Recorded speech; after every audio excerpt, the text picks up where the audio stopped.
So in order to be a leader within your house, investment, or business or career, you have to be very, very efficient. Efficiency is something that I struggled with way back. That's where the non-refundables came in.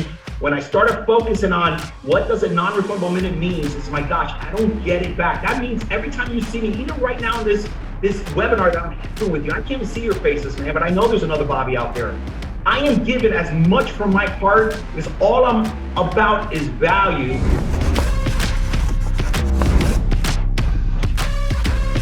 Do this first of all is because you've given me so much value, and especially in this recession, just the market, how it changed in mortgage, real estate, it hit me hard, just like it hit everybody hard. But with your help and with everything that I've invested into self-improvement, it has allowed me to take it like with a lot of confidence and a lot of ease. I don't know if that makes sense, but it's kind of been easy for me. And it has required me to do a lot of different things, a lot of things that I don't maybe they're not my favorite things to do, but it hasn't been hard for me. I really don't see it as hard, and because I'm used to hard work and I'm used to learning and being coachable, and I'm always hungry. That's never changed. So I think the biggest thing that has just made it easy in a way for me, as funny as that sounds or weird, is because I have your leadership and because I've invested a lot and I've stayed humble to learn. So I understood the marketing game and why I do certain things to get attention and marketing, but I also think and I listen. So whenever you give me your input and with all your experience on everything that you've been through, ups and downs in business, like I think that's what gives me the confidence, and it allows me to take this with ease. And that's what I want to share to everybody here watching this. I want to make sure that everybody here, if they have any questions, we'll open it up till the end, in the end. But I want to give people here just value, and I want to give them answers, hope, and I want to give them that maybe that last little inch that they need to not give up right now, because I feel like this is going to be the biggest year in my life in business. And I think this is going to be the biggest year for a lot of people that are ready and coachable and that have mentorship, that have guidance. So that's why I wanted to do this, Bobby. And thank you for being here. And, I just want to have a conversation with you, and then we'll open it up. But thank you for being here, Bobby. And for those of you that don't know Bobby, I know, is it fair enough to say, Bobby, that you're very, very close to hitting the billionaire mark? And I know that it's not about that, but I know that for you, it's more about giving back and helping others have that same level of success that you have. So for those of you that don't know Bobby, first of all, thank you for being here. And second, can you just let everybody know who is Bobby Castro? Maybe why are you here? Why are you mentoring me? And why do you want to give back? Recording in progress. I'm a strong believer. If you do so and you give energy and focus to something, guess what happens, man? There's only one thing that's guaranteed to happen. It grows. And I started focusing on myself after a ton of mistakes. I was trying to get super rich, Albert, many, many years ago, trying to follow the ones that appear to be rich or were rich and wanted to be them versus me. And I changed my whole personality to be like them, to be like others. I did not make it through school. I only got through the 9th grade. Back then it was junior high. Today that's high school. I was not good at school. Matter of fact, I was so horrible at school, guys, that I failed at the 3rd grade. I mean, who fails at the 3rd grade? So just to give you some perspective of who you're speaking to, I'm really somebody that just got to understand myself, my strengths and my weaknesses. And I took that type of attitude and mindset after learning a lot of lessons. And I did write a book. I'm not here to sell you the book. I wrote this book out of my heart. You can get on Amazon for 14 bucks, or I think you can even buy it for 99 cents on the internet. It's called Upsiders, How to Upside Your Life. And it's a very powerful book because it comes from my heart, but more so with no motives and only good intentions. I don't want nothing from you guys. I'm not here to sell you anything. I'm here to share from my heart. When I started giving value to others, I blew up a business that I was part of, that I started in this industry with $1,700 when it wasn't even my $1,700. It was my amazing mother-in-law, Dixie, who's no longer here. She came from Cuba, and she loaned me, when I burned all my bridges with a lot of people, including my own self, she loaned me $1,700, dude, $1,700. It's my last shot. I mean, I'm talking about I burned a lot of bridges, man. I used to be a blah, blah, blah, and just, I was a taker, man. I was not a giver. Long story short, that $1,700 took me to sell a company for $1 billion. That's a B. And I come from nothing, man. I grew up in Section 8 affordable housing with an amazing mother who waited on tables all her life, Albert. Before Denny's, it used to be called Sambo's. She had 2.5 jobs waiting on tables. She lived on the sofa. My father lived upstairs. They did not get along. They were just together because they were so financially broke, and they had a bunch of kids. Grew up with no electricity, no water. Guys, if you made it this far, I have an exclusive mastermind that I want you to join. Go to drivenacademy.com and subscribe to my exclusive mastermind where we're gonna meet in person every month at my workshop, and you get more perks. All you gotta do is go to the link below and sign up. I'll see you there. A lot of roaches, a lot of fleas. We know the story. Maybe some of you have experienced the same, or you have a family member or a friend. And along the way, I started realizing the power of a dollar, because when I used to be a waiter, when I started this company that I referenced that I sold for $1 billion, I was actually a waiter, guys, in Miami on Key Biscayne at a restaurant called Rusty Pelican. That's when I really surrendered and became humble. And what I mean by that, Albert, I started waiting on tables with the people that I used to flash dance with. And flash dancing means pretend to be somebody else for that need to illustrate a symbol that I'm successful. And I would never have done that. I would have too much pride. I had too much of an ego. And I always say, ego's not your amigo. Long story short, I hit a wall, man, meaning that it's time to reset. I need to totally change my environment, my way of thinking and being, and actually start paying attention to me. Started waiting on tables, and guess what? I was waiting on tables with really a humble, open mind, loving care, kindness came in my life. And guess what? I was waiting on tables with the same people I used to go out with and party, have a great time at restaurants. And I was there waiting on tables, serving them, not being embarrassed, not caring what people were saying, because I was on a mission. I had a little baby girl that I was responsible for. She was just a peewee, man, just came out. And I was really shameful that I took the role and responsibility to bring a child in, because what they say, man, it takes seconds to call yourself a father. Just have a quick sex situation, and there you go, you have a baby. But to be a real father, real mother, is actually being there and having the role and responsibility as a leader and example. It changed my entire life. So I started focusing, giving energy on something that I have on my shirt called PMA, Positive Mental Attitude. It's all about solutions. And along the way, building this company, I also created and understood the power of a dollar in real estate. I always wanted to be a landlord because my parents used to rent, and the landlord used to always knock on the door asking for the rent check. And my poor mother would say, I just paid you it. No, Kathy, that was 2 months late already. You still owe us money. I always wanted to be that landlord. I was fixated on that. And my wife and I have 32 years. We celebrated 32 years of marriage. And I'll tell you about success. Forget about the financial aspect.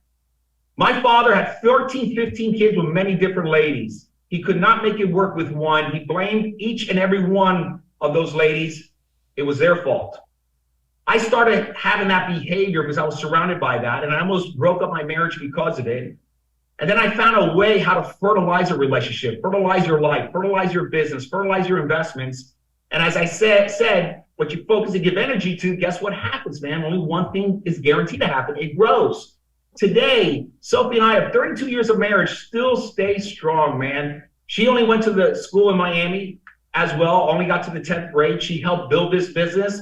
She as well helped build the real estate portfolio we have, which is about $750 million of multifamily. And we didn't buy that real estate because we cashed out and we sold a company for $1 billion. We've been compounding our dollars before that happened, being mindful of how powerful a dollar is. And we've been through many cycles, good times and bad times. And we got really destroyed not knowing and getting distracted of the actual reality of what's happening and the shuffling and shifting. And again, we started focusing, giving energy to exactly what was happening. We almost filed bankruptcy. We fixed it. We corrected ourselves. We got readjusted. And along the way, we built this pretty impressive real estate portfolio that gives me and my family, me and my wife, I should say, $500,000 a month, whether we like it or not. That does not include my grandchildren or children. That's just one of many investments. And we did this all along, man, through these cycles, through these craziness. And I had nothing like it is on the internet today. For example, your Driven Academy. There was no resource for me out there to tap into, press a button, and at least remind me of some things, or at least guide me to a particular direction. And I wish there was, because I would have gotten there faster than later. But I am grateful for all the mistakes and all the challenges, the tenacity. I never gave up because of this PMA. So Bobby Castro is a kind individual. I'm 55 years old. I have two amazing children. Brandon, who's 26, Priscilla, who's 31. Brandon's getting married next year to an amazing individual, Jen, who's going to be my daughter-in-law. They get married June. My daughter, Priscilla, is married to Eddie. They've been married for about 9 years. They have two amazing children, our grandchildren, Ocean, who's 6, who's going to be 7 this weekend. Oakley, who's going to be 4. And this is amazing. We all have health, but more so, I'm so grateful that I am living, I'm alive, I am created in front of them, setting the example, regardless what the environment is. See, when you're focused, Albert, only one thing happens, man. You become very efficient with your non-refundable minutes, because your minutes are never refunded. You never get them back. And there's so many of us that simply give it away, and not mindful of it. And when you're so focused about it, what happens? Your composure, you get the right composure, and now you got the right focus where you can be effective and efficient. You're listening. You're not being reactive. You're not being sensitive. You're not being obnoxious. You're being kind, because with kindness, only one thing happens. You get a lot of yeses. That's how I was able to build relationships that got me here today. So I'm here on social media. It was when we sold the company 3 years ago. My awesome son, Brandon, says, Dad, man, what you did at BHG with all those hundreds of employees each and every day, lifting them, letting them know we'll get through it. Because in 08, 09, we had that company. We started that company way before 08, 09. And guess what, man? 08, 09, we were thriving. Matter of fact, it made our company. Everybody was actually getting crushed, and we were thriving. And just because of that learning lesson, I'm able to navigate through many cycles because of what? Composure. So Bobby Castro's a kind soul. He's here. I know it sounds really skeptical. Why is this guy? He has all this money. He's worth $500 million. He sold the company for $1 billion. He has $750 million real estate. Oh, good for him. Good for him. Why is he doing this? If you ask yourself that question, I challenge you to look at your ecosystem, your environment and surroundings, who you're surrounded with. Because if you're skeptical of that, that means you are surrounded with not the right people, man. Because in the success world, this is what it's about, man. Sharing is caring. Private equity, everything, they do this. This is how you create relationships. You share, you give value for only one reason: to receive value in life somehow, some way. So that's who Bobby Castro is. I'm very happy, proud of myself. I've only said that. It's the 3rd time I said that in my life. Just now I said the 3rd time. Because I feel so good who I am. I'm staying true to me. So that's who Bobby is. Bobby, thank you so much. One quick thing I want to mention is we're gonna end this at 10:30 sharp, hard stop. So ask questions on the comments. If you guys have questions, ask questions on the comments. Make sure you let me know, Anthony, if you pick a few questions there for the end, for the towards end. And then also, guys, just having a mentor is really important. Having a leader, having somebody that you trust, that has a track record, is very important. I created this Driven Academy for it's a private mastermind group for people, individuals that are driven, that want to learn, that want to blow up their business, scale your business, want to learn marketing, sales, operations, training, and all that stuff. It's I'm gonna put the link there too, drivenacademy.com.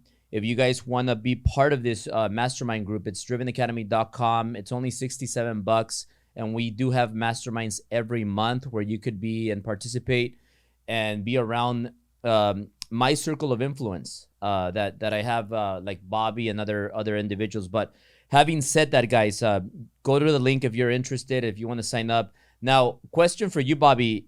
If you go back when you were 40, what advice would you give to your 40-year self based on everything you've learned right now, if you could go back to when you were, let's just say you were 39, 40 years old, you're about to turn 40. Where is Bobby when he's about to turn 40, and what advice would you have given to Bobby back then? That and do you think maybe you could have reached more success sooner if you would have known what you know right now, or what would you give? What advice would you give to Bobby? You're about to turn 40 right now. Yep, great question. Well, first of all, I definitely would have gotten there quicker if I was open to change. And when I say change, these are these environments, almost like when you and I do our one-on-one coaching. Life and business, even your relationships with your children, your girlfriend, boyfriend, spouse, whatever it may be, it's constantly changing. I was not open to constantly changing. I used to stay stuck yesterday in my old ways.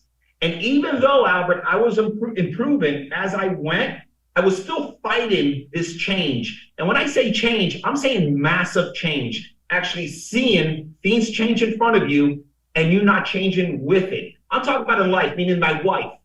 Sophie, 32, 33 years ago, we got married, dude, when we had Priscilla walk down the aisle with us when she was 6 months pregnant. Broke. Sophie, 33 years being with her, guess what happens? She starts liking different music. She likes different colors, different themes, different places of vacation, different wants, needs, and desires. And yet I am treating Sophie as if Sophie was the same Sophie 10 years ago. And that was not the case, because as we get older, guys, it gets more difficult, because what happens, Albert, we have a lot of leather we build up on habits, routines, more so environment, surroundings. We are all vulnerable to all this.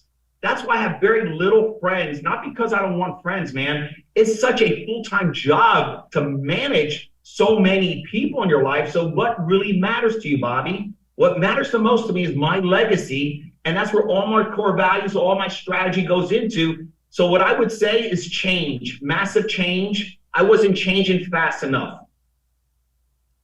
And Bobby, what were you doing? Well, do you have a power schedule right now? Like, do you have a schedule that you follow to the T, where this is the time you wake up, this is the time you go to sleep, this is when you take a break, this is, and then is how different is your power schedule right now to when you were part of BHG and running that multi-billion-dollar company? How did it change? Well, running that company, you have to become very efficient and effective. You got to produce a lot of revenue, which we have definitely did, produce a tremendous amount of net income. You need composure. So in order to be a leader within your house, investment, or business or career, you have to be very, very efficient. Efficiency is something that I struggled with way back. That's where the non-refundables came in. When I started focusing on what does a non-refundable minute means, it's my gosh, I don't get it back. That means every time you see me, even right now in this webinar that I'm having with you, I can't even see your faces, man, but I know there's another Bobby out there. I am giving as much from my heart, because all I'm about is value. I wake up 5 in the morning every single day. My goal is 2.5 days out of 1 day. So when someone claims they get 1 full day, I don't know if they really do. My goal is I try to get 2.5 days out of 1 day. I'm so efficient because why? I only focus on what matters to my core values. Everything else doesn't matter. My mother matters. My wife matters. My children, my grandchildren, my legacy. That's what matters. So everything coincides with that strategy. Not with a lot of friends that I love them, even family members. I love these people. But does it matter if I give them all my attention? Because if so, I'll lose focus here. I get up at 5 in the morning. I end my day roughly about 8:30 at night. I'm very efficient. Just today, Albert, before this webinar, I must have been on 7 calls. I woke up, had my trainer, Carlos, here at my house to train. I've gotten so much today. It's amazing. I worked on 2 deals that are well over 200 or close to $200 million, working on an investment. I'm making it into a company. All this before this phone call, before this webinar. Become efficient, guys. What are you doing with your time? I get up at 5 a.m. and I get 2.5, or at least try to get 2.5. Yeah. Bobby, can you explain what your core values are? Like, what are your core values? Integrity, transparency, character, kindness. You'll never get a yes. See, I believe in transparency, and I like to deal with people that have transparency because you can really measure the opportunity quickly. If you don't have transparency, you're never going to really maximize the opportunity. So when I meet someone and I'm doing business with somebody, I put everything kindly on the table. I put it right on the table. There's nothing missing in my conversations. As you can tell, I'm very thorough. I try to be as much thorough as possible. I over cascade. I over communicate. That's what I do. I do it with my wife, my children. I over communicate. I want to be very transparent. People like that. Things grow in your life like that. What year was the last year where you got into some financial trouble where you were like, damn, I might go out of business. I might lose it all. Damn, I'm a little scared right now. Like I know I can do it, but this is gonna be a tough one. What year was when that happened? And yeah. Can you share me the year? Yes, sir. Yes, sir. I'll never forget it ever, because that's where I came up with something called egos, not your amigo. Yeah, what happened to me? So that's a follow-up question. What were you doing differently? Like, was it your fault or was it the economy's fault? Like what was different back then to right now? No, all my fault, dude. It's not the economy. It's not the world, what's happening. It's not Russia. It's not politics. It was Bobby, and it is Bobby today. What I did, I got distracted. You remember my story where I became humble, vulnerable, and I started waiting on people that I know and used to go out with. And I started building my life. My marriage was getting better. Finally got into business, took off an apartment building, built this business, the same business. I'm going to give you a 30-second story here that we sold for $1 billion. Remember I told you it was thriving in 08, 09? The truth. But Bobby did something. He made a mistake again. He reverted. I got distracted with some of the flash dancers. I reverted. It's a weakness. We're all vulnerable to it. I got distracted. Everybody was talking about real estate, Albert. Everyone was jumping in what they call condo conversions. This was in 05, 06, 07 comes around. Well, guess what happens? Hurricanes come, the economy changes. We almost filed bankruptcy because me, the idiot I wanted to get into real estate. I had no clue about real estate. I went out, I bought a ton of apartments, kicked everybody out, and said I was going to go ahead and renovate them all to the Mac Daddy style and then sell them. Well, guess what? I didn't know what I was doing. I overpaid. I over-leveraged.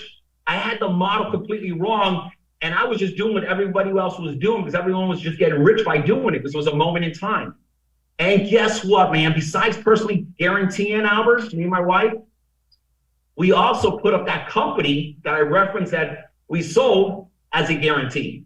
The company was doing good, but I got distracted.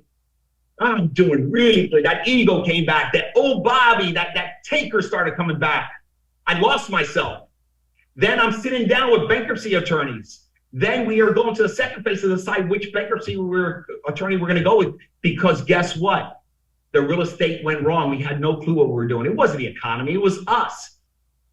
We bought it wrong. We didn't understand the fundamentals. Long story short, I go in this freak out zone and I just run back to the company and just put my head down just to ignore this fire.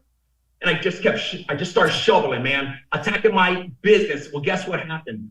What you focus on, what you give energy to, guys, what happens? It grows. The company all along was an awesome company. I wasn't giving it attention, like you burp your baby, how you take care of your baby, how you lead by example. I lost my focus. I started building a business without knowing the business was so darn good.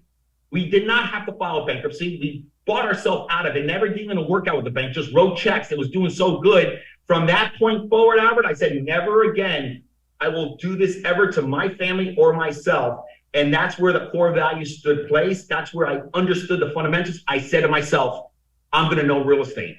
To such an obsession that I went out and I bought one home just for rental, not to live there. Bought 2 homes. I bought 17 homes, dude, me and my wife.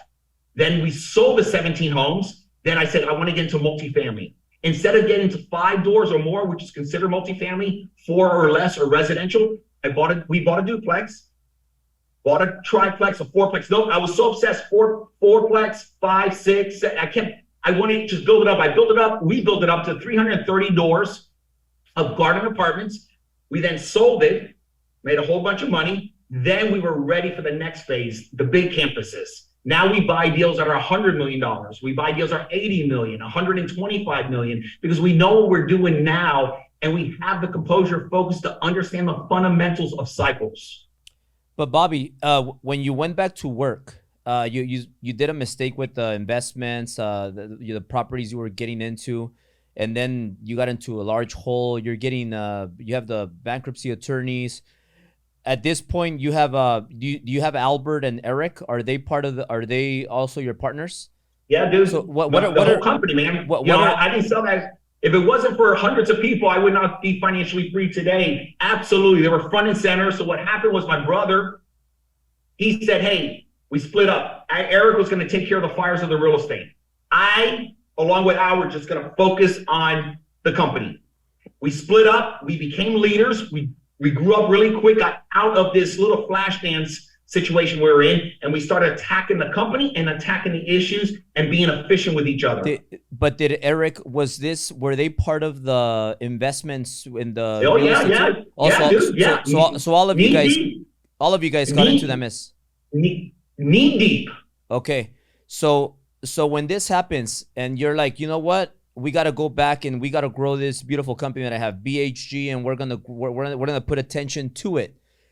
I'm sure, or I know, it's not gonna pay off the first month. So let's say you're in trouble and you're like, man, I'm getting back into BHG, and the first month you focus on it and it grows, but it doesn't grow. You don't score a home run like this. So what kept you going? Let me let me do it one day at a time, 1 week at a time, 1 month at a time, and you just keep growing and before you know it, a year later, you're like, damn, look at what I did.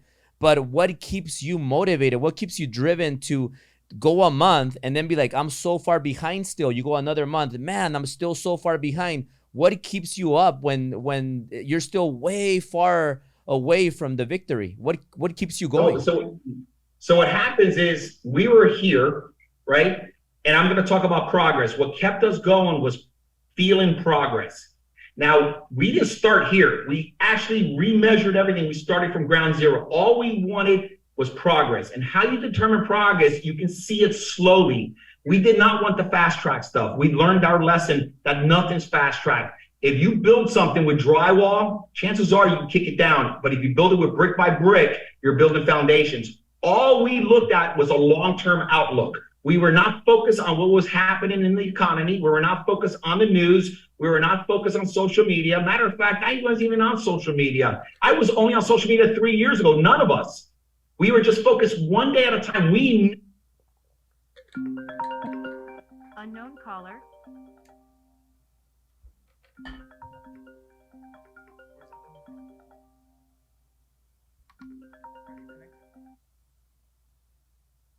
Hawaiian way. That's why most people don't have the patience, man. They want it now. You don't get it now. Anything that's big today, I promise you, Bobby, it started small. Something that's big always starts small. Yeah. But Bobby, can you share some of your non-negotiables? Like, what are things that you don't negotiate no matter what, like in a daily basis? Misrepresent people, not being transparent, not blaming others. I'm very big on taking the blame myself, regardless what happens, even if it's someone else's fault. It's my fault. I should have never did business with this person. I should have never did this. Terrible investment. Like this one real estate deal I have now, looking back, I said, shame on you, Bobby. You know, I'm looking at a portfolio going forward. Shame on you, you idiot. I didn't blame anybody. So I blame myself on everything. When you have that accountability, you become very mindful of what? Your non-refundable minutes. Before you act and make a decision, remember, you're accountable for it. Yeah. And right now, this is I think this is a question that I want to understand, because you have so much energy, and you're like, you said that this is the third time you say that you're happy. Did I hear right? Is that what you meant? This is the third time you said I was proud of myself. That you're proud of yourself.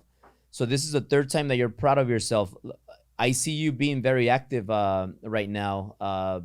You're just doing a lot of things. Like you're you're mentoring, you're buying bigger buildings than ever. You're even building, you're developing buildings now, right? You're building from ground up. Yes. So you're Yep. like, Yes, sir. you're like still doing a lot of things, and you're in a financial position where you don't have to do any of that anymore. So like, Yeah. again, like why are you Yeah. why are you acting that way? Why don't you just I don't know, like why don't you take a break? Like, what keeps you this hungry? You sound like a 20-something-year-old that is excited about life. Yeah, I am. You know, and I don't do drugs, guys. I don't do coke. I don't do speed. I don't do Adderall. I don't do all that stuff. I do life, number one. Number two, got to remember, guys, my parents, their parents, their parents, their parents, they all duplicated themselves. I want to leave a legacy. That means a fork is in the road going forward. Somebody in my family tree has to decide to go forward. I am on a mission to set an example to my children, my grandchildren, how to build a legacy to carry forward. I want our financial freedom to go on for generations. That is a lot of work, a lot of focus. Some people are not about that. Some people will go ahead and flash dance all the money away. I have enough money, Albert. Me and my wife have a plane, a boat, homes. My kids have homes. I have it. We vacation everywhere. I think I don't need any more. I don't need. I'm fulfilled. My core value, my mission is to leave a legacy, because there's going to be a time I'm no longer on this planet. I'm somewhere else. I know changes. What's going to happen? What's going to happen to my grandbabies? There's going to be no jobs out there. The world's going to change so much that people are ignoring AI, artificial intelligence. They're actually ignoring the reality, what's going to happen in 30 years, and they can care less about thinking about it. And guess what? You're only killing your freaking kids.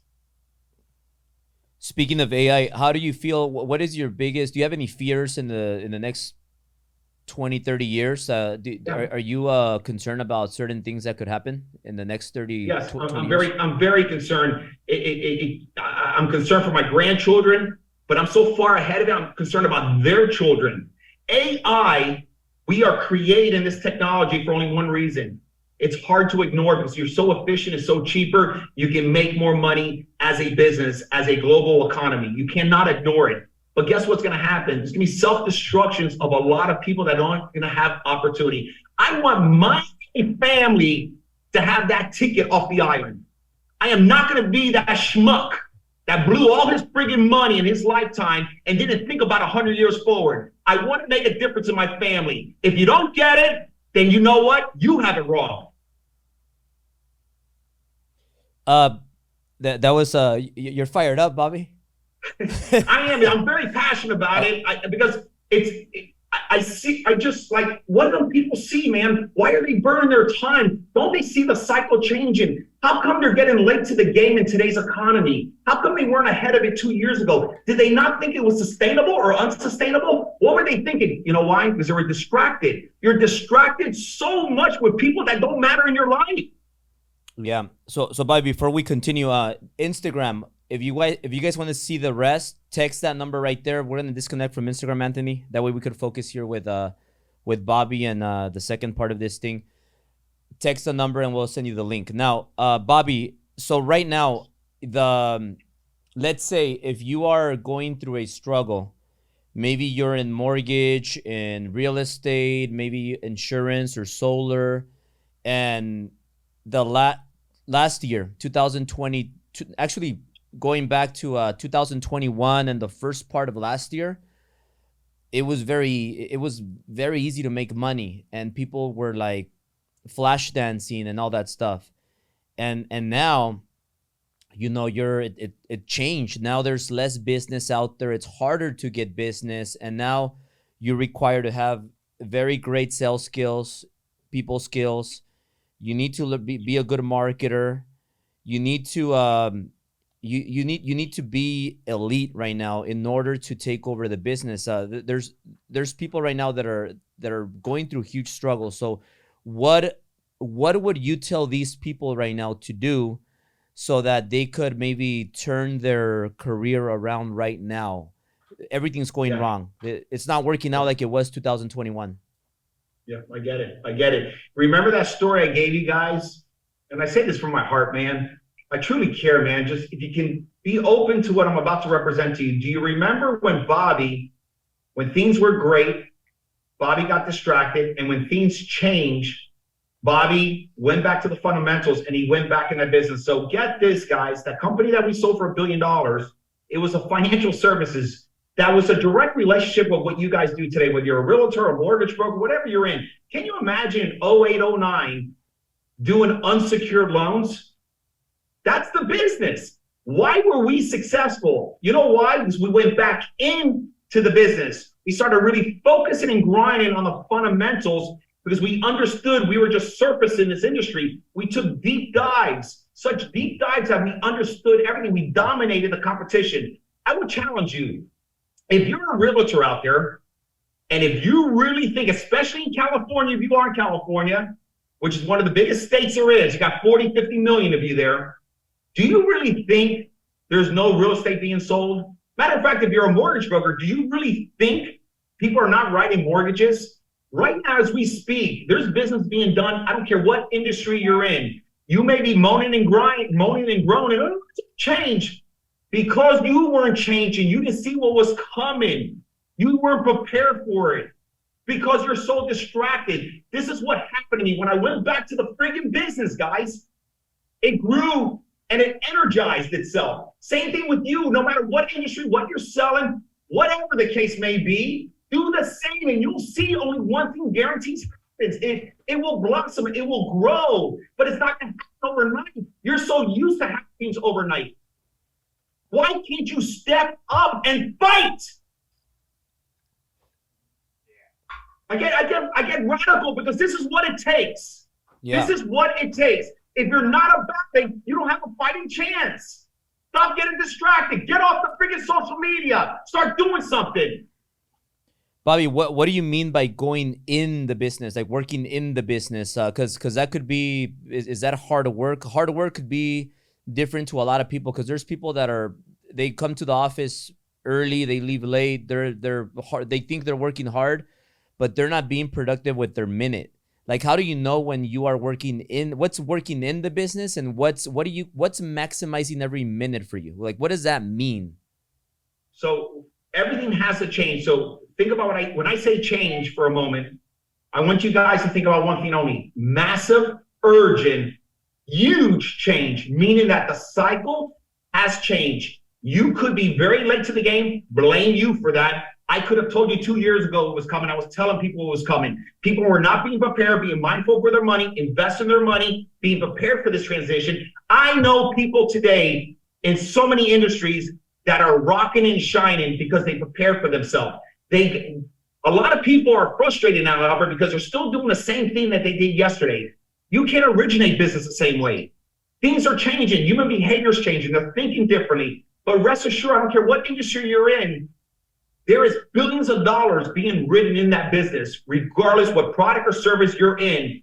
You're just so used to yesterday days that you don't even realize it's a new day, it's a new year, it's new ways. That's what I mean. Get with the program. Stop being yesterday. That's gone. That is gone. But guess what? Forward, I can promise you it's bigger and better, dude. There's going to be fortunes made. Yeah, and how do you catch that new trend, though? Like times are different. Like if you're a realtor right now or a mortgage person or a solar or insurance, you see people right now that are blowing up because they're getting a lot of attention and like especially social media. I think these people, they use social media, but they're not reacting to social media. Like they're looking at everybody's stuff. They post stuff, get attention, and then get out. And then they're using social media to their advantage to get attention. And it's like a trend. It's a wrong, it's not to interrupt you. It's a wrong attention, guys. Listen to me. Regardless what industry you're in, anything you post, in my humble opinion, on social media, any usage, any time you choose to invest on social media, make sure it's about your career, your business, the product, service you're selling. Do not be one of those people who are flash dancing the dinner, doing a screenshot, the politic jokes, all the other crap that doesn't matter. How come you cannot transfer and change to use social media to your advantage? Stop worrying about what people say about you. Start worrying about your legacy. Start blaming you why you're late to the game, because if you were earlier and the only reason you're late is because you were getting distracted, you were not paying attention to the fundamentals, you had all this management to do with all these friends and all this blah, blah, blah, blah, and then all of a sudden when things happen, what happens, you weren't paying attention because, again, when you have a lot of people in your life that sometimes that don't matter, they take up capacity. You only have a certain amount of energy. You go through 70,000 thoughts a day, guys. 70,000 thoughts inbounds are coming to me. Most of them are all negative. Those are the ones that we catch because you're so distracted. You're really not about your core values. So many of us, Albert, are scared to be alone. In order to change, you need to get some time out from some people. It's the only way you can get composure, focus, the only way to actually see it. If you have a lot of people, you're never going to see it. You've got to cut out some people for a moment in time. These are family members. These are beautiful people, friends. But right now, my God, I have a 6-year-old. I got a 5-year-old. I mean, what's going to happen? I got to get my act right. I'm so all over this social media. I'm not making enough calls. I'm so consumed with the news, the economy. I'm just so swallowed into it. I'm drowning in a glass of water. You'll continue drowning in a glass of water. Cut out some people. Now, Bobby, a lot of people have good months and then they have bad months. So they'll have like a great month and a bad month, great month and bad month. So how important is it to block a certain part of the day to look for new business? Like always be prospecting. I know you were huge on sales with BHG. When you ran that company, how important or was sales the most important part? Looking for new sales, like not just referrals. Prospecting. So how much? Because I see a lot of people, they'll have a big month and then they baby that month, and then next month they're empty. So it's because I see it because they forget to prospect, to look for new business. Like no matter how bad your day is going, is it important to non-negotiable? I'm gonna block this time to look for new business, no matter what. Even if the sky is falling down, like I'm gonna give my 4, 5, 6 hours, I don't know, of new business prospecting. How much do you think that, or what did you teach your sales force to prospect a day? And is this something you do daily, or is this something you do like whenever the business is down? We hundreds of employees every single day, Albert, every day. We had a meeting, because guess what happens when you get home and you're dealing with, we have health issues, we're exposing ourselves to some environments that sets in that mind. It will destroy prospecting. I'm begging you guys not to look at next month, not to look at last month. Look at the entire 2023. Finish 23 with a goal in mind, meaning that, hey, I want to earn $400,000. That is the goal. Worry about that December 31st, 2023. Don't worry about it now. Just continue prospecting. Keep your head down. Disconnect from a lot of distractions that are holding you, man. You're attaching yourself to these distractions that you're never going to be on this life cycle that I'm on. Look at how I'm acting, man. Look at the freaking I have. I want more of it. I want more of it because I have a purpose. Bobby, what's your purpose? My legacy. I just went deeply into that. What my core purpose is what I want for my family. I don't care about you, Albert. I care about Benny and Vicky. They're not going to love my grandkids like I love my grandkids. They don't care about my legacy. Why should they matter to my core value? So when you knock out all that noise, what happens? Oh my gosh, I got a little alone time. This feels kind of weird. No, that's where you want to be. You want to be by yourself so you can really not lie to yourself, because we tend to lie to ourselves and we have all these distractions that help us justify our bull crap. Yeah, Bobby, in order to build your legacy, because is that like your main thing right now, your passion, like you want to build a legacy? You want to be remembered for? Yes, sir. So much that I have a team of attorneys. We have several trusts. I have Dr. Orlando that's beside me and my wife, helping us build a legacy. He helps families of some sort of wealth to make sure we're building a plan for generational wealth, because guess what the stat is, Albert? Mom and dad, Sophie and Bobby, make some sort of economy picture. We have an event. We created some financial picture. 70% chance Syl and Brandon blows it all. Nothing left for the grandkids. Vanderbilts. Look up the Vanderbilts on Google. Look at the story. And then go to Rockefeller. 2 different outcomes. Vanderbilts, what they did, they kept going to the cookie jar. Just because Bobby and Sophie sold the company, they got all this real estate, they're making all this money, they kept going to the cookie jar. Rockefeller's never. They left it in the cookie jar, and the money that's in the cookie jar earned money to make more money plus pay themselves. That's what we want. So we've hired such a sophisticated team to make sure I don't break my core value, my mission statement. He keeps me accountable. My kids get one-on-one coaching. I get one-on-one coaching. Sophie gets some one-on-one coaching. The whole family gets one-on-one coaching. We have, I'm guessing, guys, maybe 6, 7 outside team members to make sure we're accountable. Yeah. So, Bobby, would you be open to it, or have you ever thought about like some of these influencers that are spending like $1 million a month on marketing, running ads, and just so that they could get more eyeballs, and then they raise money from passive investors, and just to grow and scale much quicker? There's pros and cons to it, as we know. Like, it also, the more people that know who you are, then you could become a target, and a lot of bad things can happen. But the more eyeballs you get, wouldn't that help you build your legacy even bigger? Or is that something that you disagree with, or why don't you go that route and just get millions and millions of dollars from other people to buy more apartments, and then also spend millions of dollars a month in advertisement so that the more people in the world can know who Bobby is? Is there a reason why you don't want to do that, or are you gonna do it? Great question.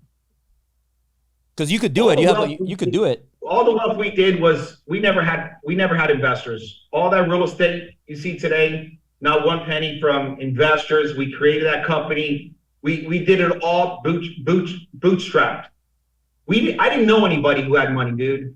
I didn't know anybody. You have a fiduciary responsibility to make sure you know what you're doing when you're investing, when you're calling for investors. What I know today, would I do it? Absolutely.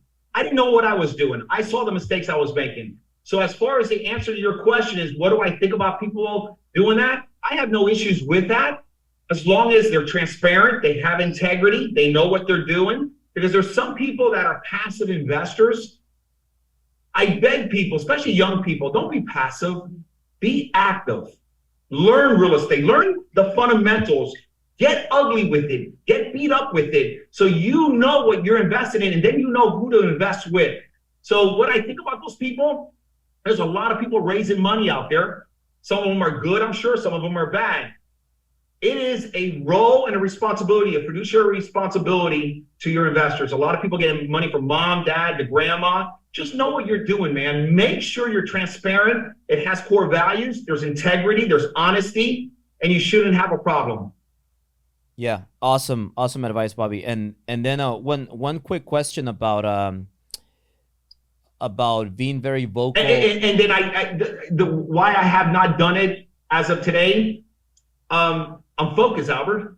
I'm very focused. I am winning every day. I am winning.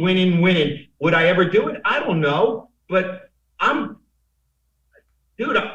rocking and rolling, man. I'm just rocking and rolling. Do you think you would like being super famous, where you can go outside, but you would have maybe 100x the net worth you have now?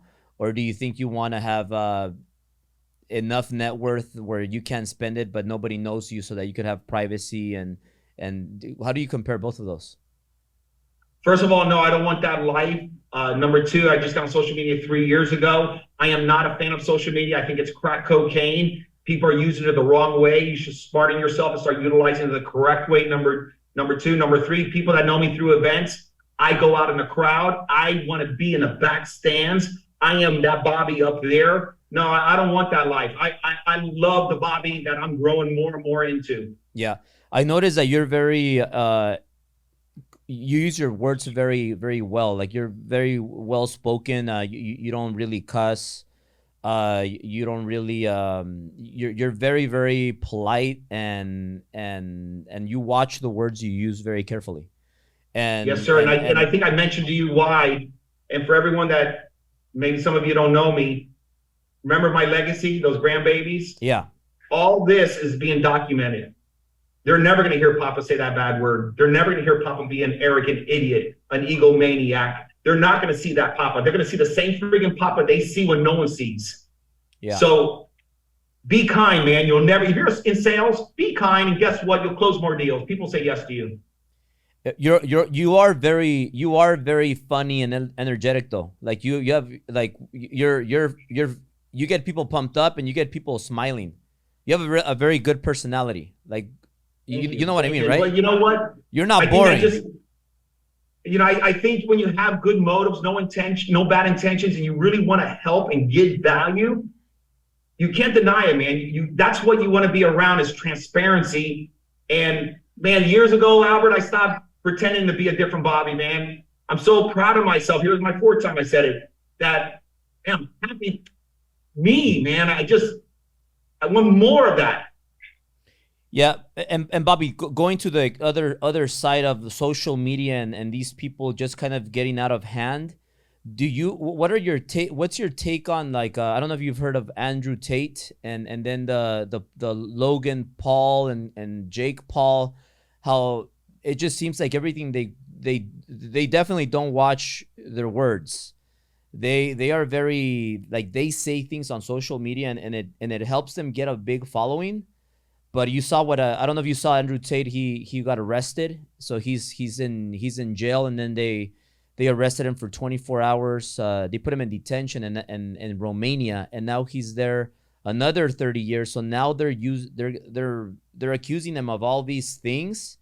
They took his cars, his possessions, I think some real estate, and he's like locked up. And all that happened because he was opening his mouth a lot in a lot of different podcasts, and it grew his following, and he made a lot of money. But now he's locked up.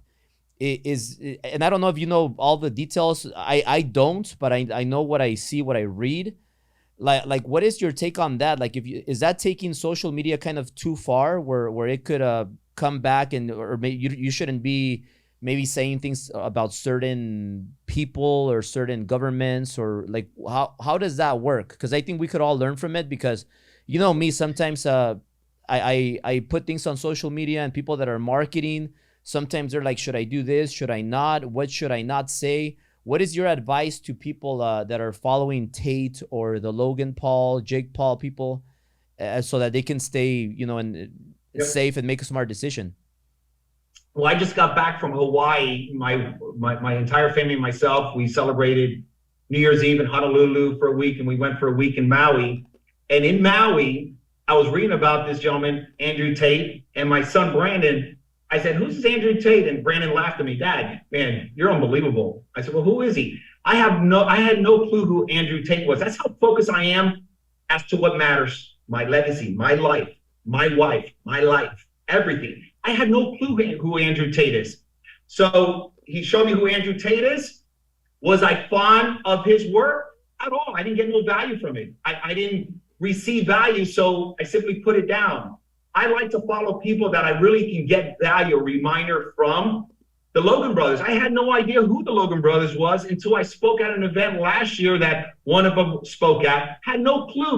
The point I'm making is that what you focus on, guys, and what you give energy to, it's going to take you there, and it's going to grow more and more. I am not a fan of the need and the desperation to have another follower, have another like.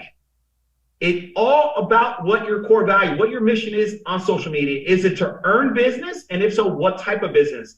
Number two, is it sustainable? Meaning that, am I building enterprise value? Let me explain what enterprise value means. Enterprise value means you build something and it's able to sell for a lot of money without you.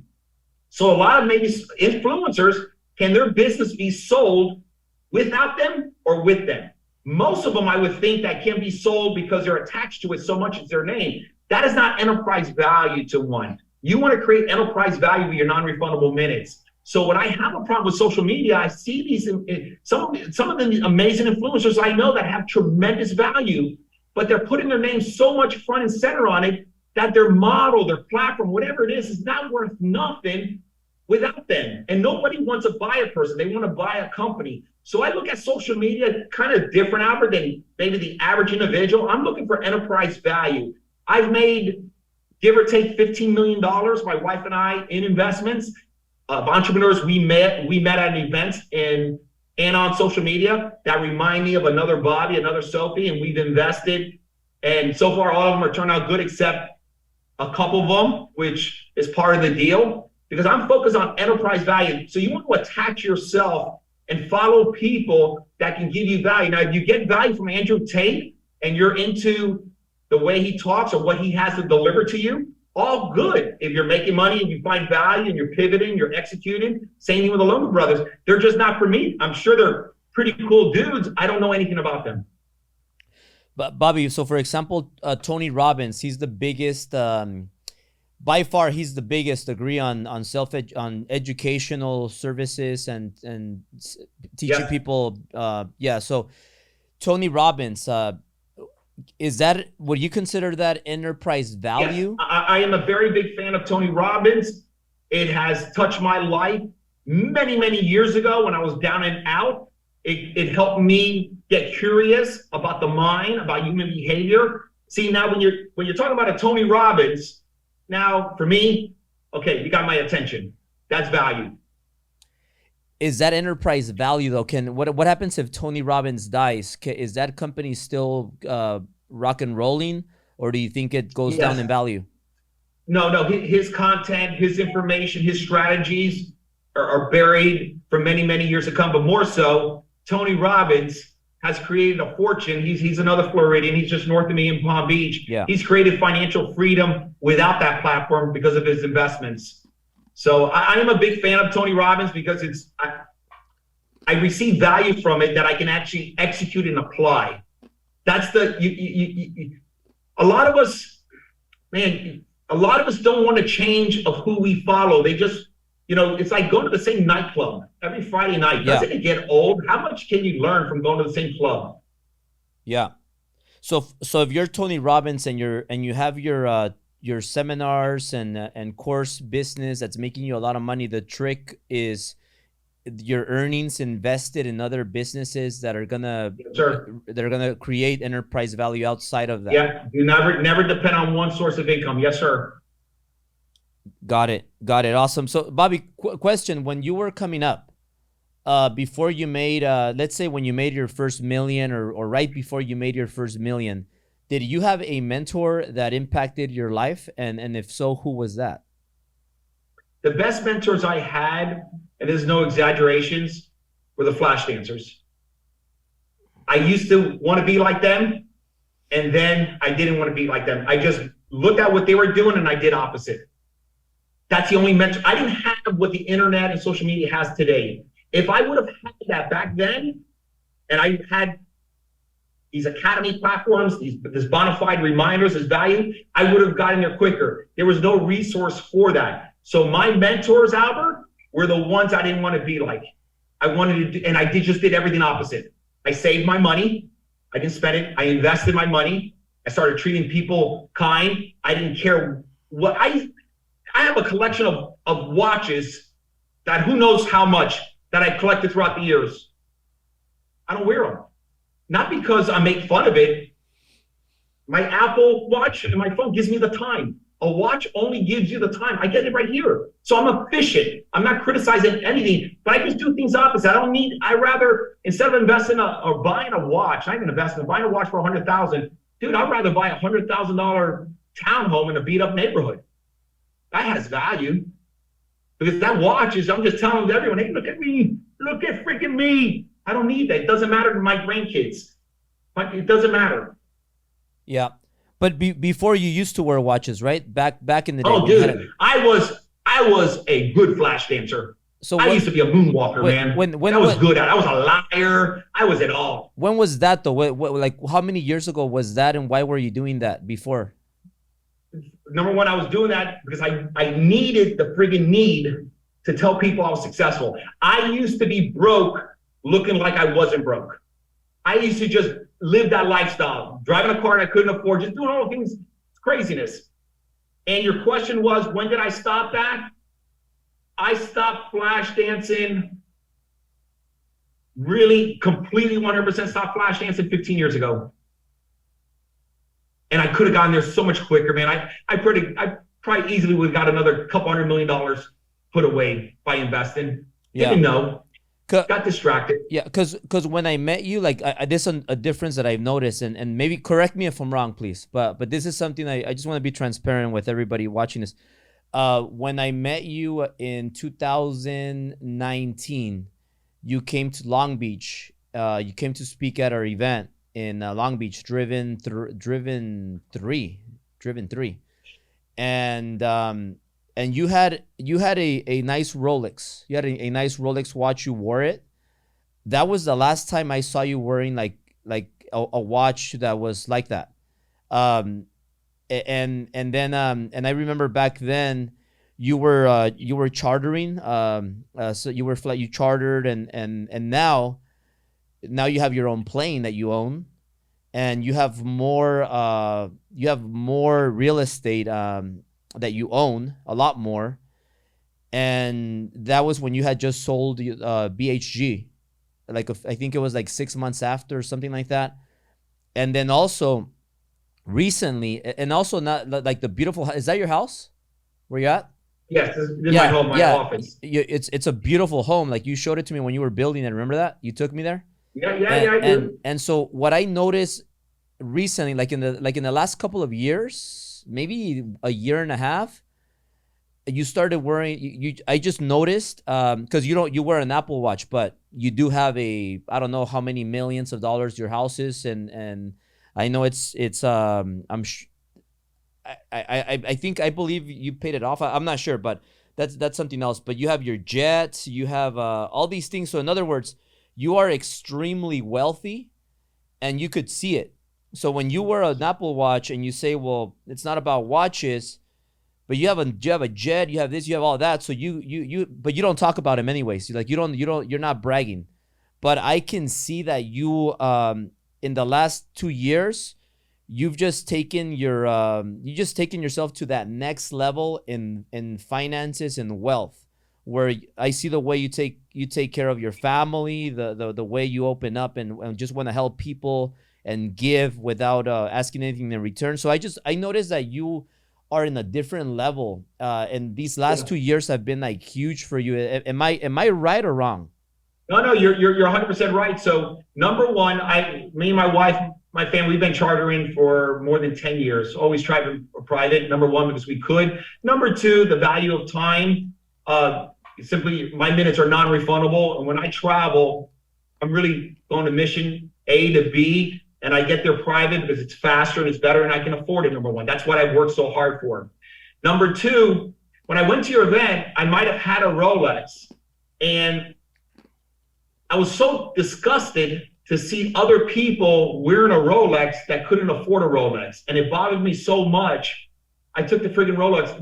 Again, you remember I said my best mentors are the ones that I want to do opposite. I started seeing people on social media when I got in this friggin' social media that there were so many flash dancers. It's like they make me look like Mickey Mouse. I mean, these are good flash dancers, and I'm seeing kids wear $300,000, $700,000 watches, driving all that, and I'm saying, wow, this is. And it reminded me. So we continue to grow in life. Remember, I said you constantly have to grow to a better version of yourself over and over and over. So yes, I do have a plane. No different. Matter of fact, it's the same as chartering. I have a plane. I was able to write it off on some good tax depreciation benefits. We have beautiful homes. We own them all free and clear. My kids' homes are free and clear. We work for that. That's called legacy, where you don't have to put a mortgage on it. You simply write a check. And I don't need a flash dance. And hey, I got a $25 million home. I don't need somebody to know that. I buy that because this is my compound. This is where my family eats and breaks bread. This is where I make love to my wife. This is my domain. So, hopefully that answers your question. No, it does. And which leads me to the next thing I wanted to cover really quick, leadership. How important is leadership? And I know you were a leader. I know like I'm in a position of leadership right now, but that's why I like you to beat me up a lot of times. Like you beat me up and you tell me off, and in a good way. And you tell me, Albert, like what the hell are you doing? And that helps me a lot. So I want to thank you for that again. And I want to ask you, for everybody else that maybe they don't have access to you like the way I have access to you, and everybody here hearing this, how important is leadership? And if they're running a business, thinking about starting a business, or maybe they run a team, how important is leadership, and what does leadership mean? Leadership is everything, and it starts in your household, Albert. I know this is what people don't want to hear, man. I would challenge you right now, Bobby or Sophie out there. Practice leadership in your household. Your children, your nieces, your nephew, your spouses, your family, they're watching you. If you call yourself a leader, because what a leader does, Albert, they build other leaders. It's not me, I. I was not able to exit that company without hundreds of people working side by side, shoulder by shoulder, no one in the front, no one in the back. Practice leadership, because leadership will change your life. More so, forget about this friggin' money aspect. Think about just legacy alone, how you're raising your children, how you know the enemy is this social media, this technology that is suffocating our children, and you as a leader have to set these examples. Now, if you can succeed at home by practicing that each and every day when no one's watching, then you can lead outside that office, your customers, your co-workers, your employees, your company, your partners. But it starts in the foundation at your household. If you can't have transparency there, you're never going to have financial freedom out there. That's how important it is. Got it, Bobby. Thank you. And then going to the recession. Are we in a recession right now? What is your take on that? Are we out of the recession? Are we getting into a recession? And you've been through how many recessions, and how do you feel about the opportunity in 2023? I've been through 2.5 recessions, and this is how I view, and I'm going to be at an event this weekend speaking about it. This is at least how I'm viewing 2023. Lot of pressure where people are either going to make it or break themselves. There's going to be pressure where, because people don't understand the changes, the fundamentals, what's going to happen. I do feel rates are bleeding out. I do see inflation coming down. But what people are not talking about, when you have inflation, call it 8%, and then you want to bring it down to 2%, it's not going to just come down 600 basis points to 2%. They're just going to hold tight. So you're really dealing with 6% inflation. What I'm looking at, and I'm all about data. I spend a lot of time, a lot of money on data. Come June of this year, July, you will see when rates stop, you'll see a February hike. Then they may pause, they may go 25 bibs after that. Then you'll see it go sideways, Albert, meaning that the rates are just not going to drop. It goes sideways. So the Fed wants to make sure and double check they got it right. They don't want to do this just in case they don't have it right. Then when you, the consumer, starts feeling the pain, because right now you'll see people do less vacations. They're being more mindful with their money. They're really feeling what you call pressure. You're going to feel that, including yourself. You're going to feel some changes. If you fixate on the pain, you're going to fail. What I challenge you is to be fixated on what 2024 looks like. It's going to be a golden opportunity for investments, maybe even later in 23. But without money, you can't take advantage of these investments. So what am I saying to you? Attack your career, your business. Even if you're a secretary at a job, get a better attitude, get a promotion, stop, readjust your focus, your habits and routines. I'm very bullish on real estate. I personally think real estate is not a threat to technology. It's not going to substitute a roof. I love real estate. It's something that we all absolutely need. I can feel it. I can touch it. I can smell it. I can get tax benefits from it. I can get cash flow from it. I know for a fact in 10 years it's going to be worth a lot more money. So I think '03 is going to be pain for the ones that are not paying attention. If you're a mortgage broker or realtor, get excited, get focused. There is business being written under there, written right now. It's just being written a different way, to a different strategy, a different type of consumer, how you're targeting it. You've got to change your ways. Awesome. And Bobby, do you think real estate is going to come down in price in 2023, or do you think we're kind of at the ceiling? I think we're not going to see this crazy depression like we seen in 08, 09 in single family. No way. You're not going to see it. We look at single family now as our domain because of COVID. It's our headquarters, it's our base. We are 9 million short of homes, call it 6 to 9 million, meaning that if everyone moves out of mom and dad's house and everyone needs a roof, we don't have enough roofs. I think the rental space, we will be a renter's country. To own something in 10 years from now, it's gonna be very rare. That's why if you're a realtor or mortgage broker, you have to convince your client, your prospect, the value proposition of getting a home. Before they used to complain, I can't afford everything, I cannot compete, everyone's just giving these crazy. Now that it's available, they're complaining.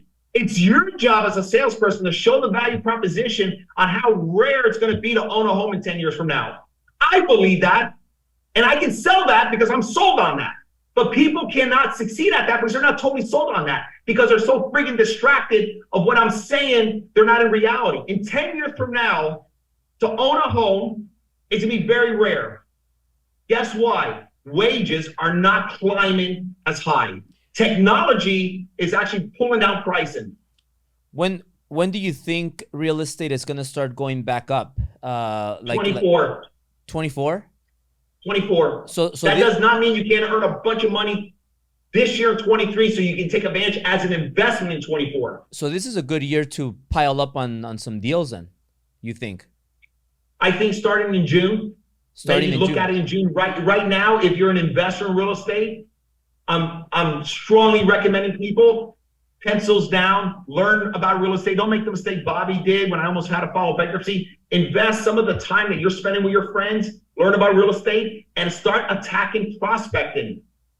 There's no reason why you should make less money in 23, Albert, than 22. Because if the only reason that'll happen, you haven't changed your strategy. You haven't changed your mindset. You haven't really rolled up your freaking sleeves, had transparency in your household, say, hey, we got to attack. Game on now. Yeah, okay, guys. So we're wrapping up with the last 10 minutes. If you guys have any questions, if you guys can comment some questions for Bobby. I want to give you guys value. Once again, Bobby, just want to say really quick, if you guys want to join Driven Academy, please do.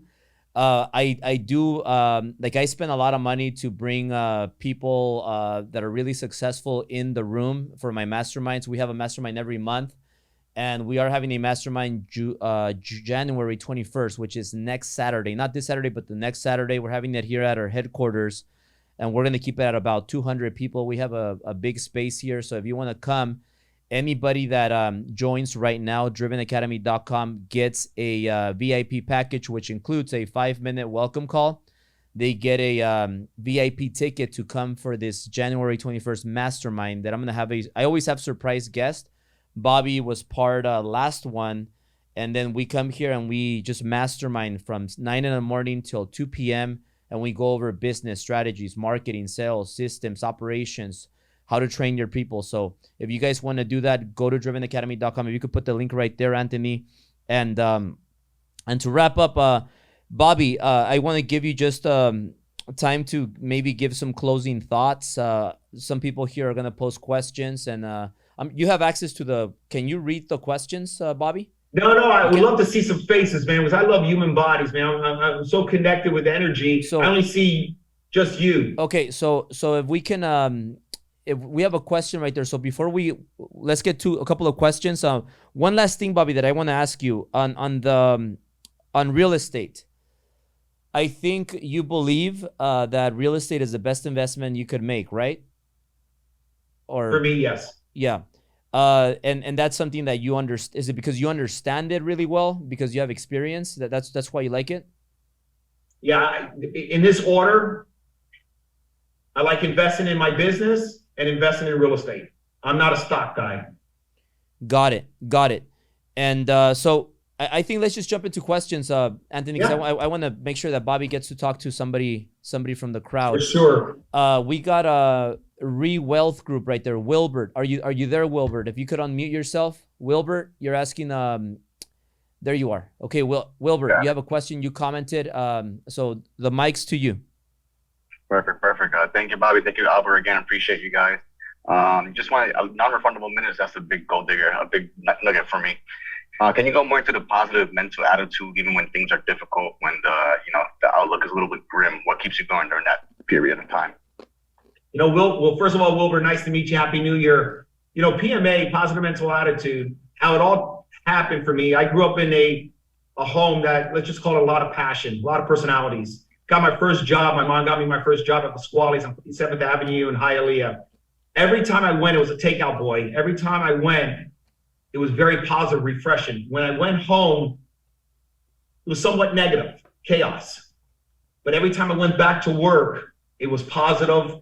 It was all about creating. I felt very fulfilled. I started realizing the difference really quick. Later on in life, I started putting it all together. PMA, Wilbur, think about it. If you're so obsessed as I am, only one thing you think about. What's the solution?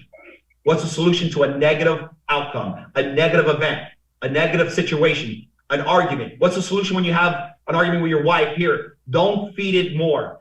So just remember, if you become over the top, grab my book, dude. I've been giving you a friggin' free, they send Upsiders, get on Amazon. It talks a lot about what your question is. You will find out how much it will move the needle in your life. This is a serious book. This is somebody you're looking at. I didn't make up the story, dude. I'm living proof of it. I didn't hit a lotto ticket. I'm not one of these influencers selling you anything here. I'm here to share from my heart for a moment in time. Get this book. You get a lot of answers to your question. All right. Thank you, Bobby. Thank you, Albert. Appreciate it. Much love to you, dude. Thank you.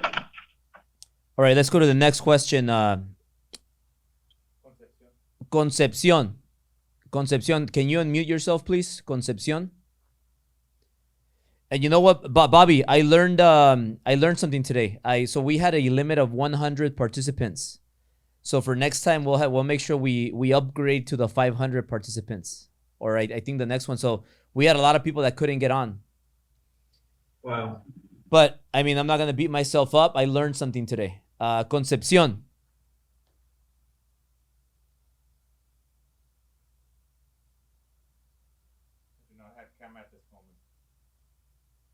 Bobby wants to see some faces, so. She doesn't have a camera at the moment. Okay, that's cool. Can you unmute yourself? Can you unmute yourself, Concepcion?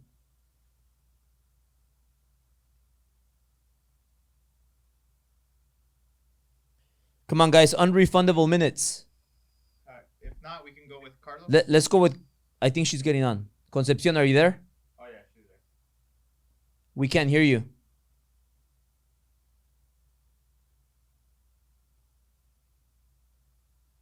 Let's do 5 seconds. 1, 2, 3, 4, 5. Okay, let's go to Carlos Gonzalez. Carlos Gonzalez, can you unmute yourself? Hey, Albert. Hey, Bobby. How you doing? Hi, Carlos. Happy New Year. Happy New Year, sir. I got to meet you a while back, and it was a driven event, and as soon as I met you, I could feel your energy. You're a very excited man. You're like this all the time, not just for the camera, and I love the transparency. And I just wanted to ask you a quick question. I mean, you talked about your day, how you divide your day into sections, and how you maximize every single minute. But there's a lot of distractions, right? And you talked about social media, how social media can be a distraction. And so you keep your focus, how you keep your focus, how you keep your mind in the thing. Do you write a schedule? Do you have a to-do list? What do you do to keep you focused? Thank you. Yeah, Carlos, well, first of all, thank you for your comments, dude. I appreciate it. Number two, as you see, I am an old school person, so I keep a do list. But what goes on my list, Carlos, is just not anything and everything. What really matches and aligns to my core value, my legacy, what matters. How am I going to create the family's net worth? How am I going to create valuation in the investments? The social media, the texts, Like right now, my phone's blowing. I don't care about this. This is why you have voicemail. This is why they can wait. I am dialed in and focused. What matters the most on my priority list, I don't put anything on this list at all. A lot of people can get lost, as I did years ago, with a list. You start going crazy and, I feel good. If Bobby says make a list, make a list. No. Make a real list that matters. And guess what, Carlos? You're going to find out in the beginning, it's not going to be much on that list. That's what you need to work on to get things really meaningful on the list. If you really want to be truthful with yourself, you're going to say, Bobby was right. I don't have much to put on this list. Ask yourself why. How many things do you have? How many things do you have in your list? Today,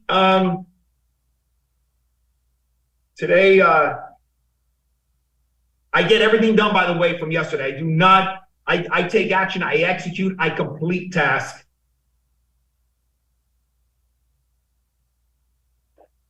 11 high level top priority that's probably going to take up the remaining of my day all the way to about 7 o'clock.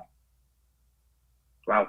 Well, I do appreciate your time. I do appreciate you answering my question. Much love to you, man. Much love to you. Attack it. Yeah, absolutely. Awesome, guys, and thank you, because you guys are going quick, so it gives us time for more questions. Let's find another question, Anthony. Now, Bobby, how come you don't use your notes, like the app on your phone instead of your notebook? I write faster than I type. I'm not pretty good on the computer, guys. I'm horrible on technology. And it's something that I should improve myself, something I'm hoping to get to. It's just I struggle with it. Because if you take notes on your iPhone, it'll automatically transfer to your iMac, to your MacBook, and to everywhere. Yeah, my assistant tried to teach me, and then she said, Bobby, just talk into it. And as you can see, I have a lot of energy. He couldn't keep up with me, man. I didn't even understand the whole notes when it showed me. So thanks for telling me that, though. All right, question from Freddie. Freddie Chipres, local guy. And by the way, if anybody wants to know what happened to my hair, because everyone's asking, I got a hair transplant. Me and my brother Eric asked me to take the journey with him. So November 5th, I don't recommend it to nobody, but we'll see what happens in a year from now. Just everyone keeps asking, so crazy. I thought you just wanted the buzz cut like Albert. Yeah. Freddie, unmute yourself. Camera. Hello. Hey, Freddie. Hey, Bobby. How you doing? Good. How are you? Happy New Year. Happy New Year. And thank you again for jumping on the Zoom. Always appreciate when you're on. Just wanted to ask you, I know you were talking about the to-do lists and, daily activities or your attack list, right? What would you recommend as, like, say, a first-time father? I'm going to be a father soon. My wife is due any time. It's our first baby. What would you say, any recommendations for someone in my position? I'm in the mortgage business as well. As things are a little slower. So, just, any recommendations that you would have for me? Absolutely. Well, first of all, nice to meet you. What do you want for this baby? I want him to grow strong and, be an amazing person, be confident, just be an amazing human being. That's what I want. And what you're most concerned about being a father when it happens? I don't have too many concerns. I think I have a pretty good head on my shoulders. Definitely just setting the example. I think that's something where I'm like, hey, No, yeah, I get it. You have somebody looking at you now. Freddie, check this. Let me just leave you with this. And you're a good dude, man. Appreciate your energy. I want you to be concerned. I want you to have a different mindset because I want to give you the reality. How old are you? 31 yesterday. Okay, cool. When your child, that awesome baby that you're going to bring in the world is 31 years old, how do you think life's going to be? It's going to change. Yeah, I went 31 years without a baby. So I can't, I talk to a lot of fathers and just get, their advice. Did you come and from what they money? think. Did your parents, did they build any legacy? Did they give you any head start in No. life? No, nothing. Would you want something different for your child? Yes. Okay, I want you to think about that heavily. These are things you're not thinking about that you should be thinking. And the biggest question I have for you, why aren't you thinking like this? I don't know. I love you, my brother. I love you. Love I you know too. you love that baby. Yes. Thank you. You're welcome. Thank you. Bobby, it's 10:32. You want to do a last question and wrap it Yeah, up? let's go for 5 more questions. Because I'm for another Bobby and Sophie, and as you know, I give more value than what is expected. So I'm here from my heart. So let's rock and roll. Awesome. I just wanted to respect your time. So let's go Thank five you. questions. I know we had a hard stop at 10:30, but let's do 5 last questions. We have Janica, can you turn camera on and get on the unmute yourself, please? Janica. Hello. Hi, Janica. Hi. How are you? Happy New Year. Happy New Year. I have a question. So as a business owner, how do you know when to pivot and when something just isn't working in your favor? How long should you give yourself to move on? So your question is, things are not working out, Bobby. I'm a little bit frustrated, but I don't know when to change. Yeah. Okay. What's taking you so long? So I'm a new realtor, and I also have a beauty business, and I've had it a little over a year, but it's just not giving the results, I guess. The beauty salon? Yeah. Okay. What I would do, Janica, hear me. So a lot of us, including myself back then, we feel failure almost is equivalent that if you quit and close down that beauty salon. That is not failing. That is not quitting. That is changing. You have to change strategy. So if it's not working after 1 year, it's okay, my love, to say, you know what? It's not working out. Let me pivot and do something else instead of staying there being stubborn, thinking that, oh my gosh, maybe my friends, my family thinks it's not going to work out. I told you so, Janica, it was not going to work out. Sometimes it's okay to move on. That's not quitting, because as long as you're going forward, being humble, vulnerable, saying, hey, and I've been through many businesses, Janica. That one I sold for $1 billion, I went through like 5 of them before I found that one. Don't be scared to change. Keep going forward. Find out that new Janica. Okay. Thank you so much. And you have a beautiful smile. Beautiful. I love that vibration, the energy. I wish you nothing but a lot of sunlight in your life and your family's life. Thank you so much. I appreciate it. Much love to you. All right.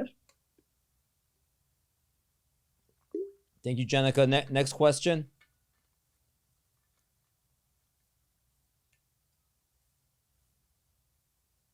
I don't think Concepcion's microphone works, but she says, Bobby, when did you realize your legacy, and at what point did you decide to become so great and wealthy? Well, first of all, it's nice to meet you. And I'm glad they got you back on the phone there. I know you lost your microphone. I used to be a taker, and my legacy I started realizing the legacy of my roles and responsibility because of my father. My father did not care we were financially struggling. He was okay. And my father passed when he was 94 years old. My mother, she's the best mom. She's 83 years old. My mother worked her tail off. But my father, get this, he had me when he was 50 years old. At 62 years old, Social Security told him, hey, you can bang out and retire. My father retired when we were broke, financially broke, for a $300 check, and he was okay with it.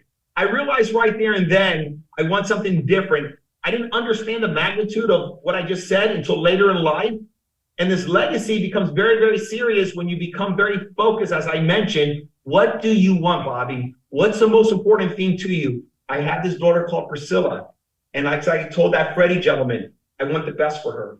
I want her to have values. I want her to be proud of her papa. I want her to carry it forward. That's when it all started, when I had my child, man. Game over, man. It's a new way to do things, a new way to be a human being. You have a role, you have a responsibility. You are a leader when you're a father, a mother. You're leading someone. Hopefully that answers that. Thank you, Bobby. So we have Jonathan here. Jonathan, can you unmute yourself and turn the camera on, please? And then we got Samuel. Hello. Hey, Jonathan. Hi, Jonathan. Happy How New are Year. ya? Hi, Bobby. Hey, it's so I have a garage door business, right? It's a family business. We've been doing this since basically my dad since 1990. I started early 2000 when I was 13. I finally started a business in 2018 with it, and didn't really start because I was scared until 2020. So that's when I actually took off on the business. And I just want to ask, I don't team, and I'm at the spot and point where I need to figure out how to get a good team on my side. And I watch your driven events, Albert, and I just want to say, Bobby, love you, man. I love your videos, brother. They're just really uplifting. My question is, how would I start on finding someone to help me in my business, to get someone to help me grow in my business, get better people, like you guys said, get a better team, surrounded by a better team, group member and stuff. Well, Jonathan, man, thank you for your kind words. Congratulations on your business. Man, I was in your spot too. And number one, I want to tell you, you're awesome. You're awesome. You're actually doing it. And what I want you to do is stop doing things that you need to start hiring people to help you do. Because in business, Jonathan, in order to scale, you need other bodies. You're going to make a lot of mistakes by bringing on people really quick. I would challenge you to make those mistakes faster, sooner than later. Stop doing everything, because what happens, Jonathan, it becomes a routine and a habit. No one's going to do it better than me, because you saw your dad doing it, how the whole family has done it through it. Things have to be done differently. Start doing less of things to force yourself to actually bring a live body in to help. Chances are it's not going to work out in the beginning. You're going to bring the wrong person, but you'll get in the habit of finding that person, man. Yeah, I really appreciate it, Bobby. That really just kind of resonated pretty good with me with doing less. I mean, it sounds weird, but I have to do less work in my to do better. So yeah, I hear you. Thank you. So much love to you and your family, Jonathan. I'm proud of you, dude. Thank you. And then just so you guys know, I started on the 25th. When I got to your video, man, that thing just got my energy up. And then I went through the whole freaking driven stuff. And now I'm applying what I learned. And I just want to let you guys know, this week alone, starting the year, and it's not a whole new year thing. I started on the 25th. This year alone, the first week, I think I hit, I think I already doubled or already hit my month what I made last year. So I really appreciate that. Wow, you see what that's what I'm talking about, man. I really so much love to you, man, and I'm proud of you, man. I'm proud of you. And then to put it again, I did